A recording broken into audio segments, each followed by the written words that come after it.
waa mais père tey sa yaram tàng na de dafa mel da nga kontaan. waay my boy romb naa kontaan de es bi comme dañu may coxotaan laa la wax Sénégal nee na coppet coupe d'Afrique ba. waa mais félicitations père ndam li yàlla na la jig Sénégal yépp. allahuma amin my boy mais boy dañuy dem VAR de. ah père lu xew VAR. sëriñ yi fi pàccaloon forox ne Sénégal du jël coupe bi non boy foog mu leer. waaye loolu dogalu yàlla la dafa am loo xam ne dogalu suñ borom la Sénégal dogalu yàlla la boo xam ne moom moo ko def du ma si jël coupe ci Sénégal loolu moom suñ borom moo ko def du dem sax quart de finale. gaa yi sosoto. waaw parce que man lépp loo xam ne laaj nga ma ko ma ne la nangam rek xamal ne loolu lu ma suñ borom wala te man lépp loo xam ne yàlla wan na ma ko lu leer lay doon loo xam ne lu ma ci wax loolu dafay am. xool ko muy sosal yàlla naan lu ma suñu borom wan. gaa yi mbéj. mais góor gi ñi est-ce que tamit nekkuñu di ay client.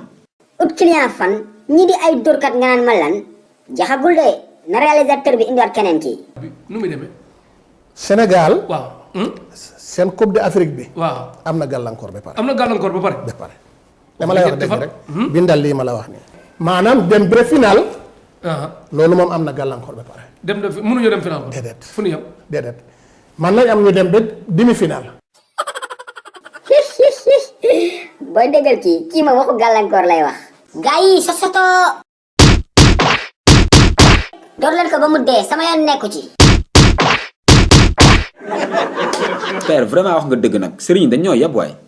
booy wax naa la ko keroog nee naa la ñii foog ñu jàpp ci kenn yóbbu ko parc Hann gaynde lekk ko comme ça ñeneen ñi ñëpp jël ci exemple comme ñoom ragaluñu yàlla kay dinañu ragal gaynde mais booy à part ça moom vraiment je suis content kontaan naa trop comme Sénégal jël na coupe d'Afrique bi moom rek alhamdulilah yàlla ndam la jig Sénégal yëpp waaye.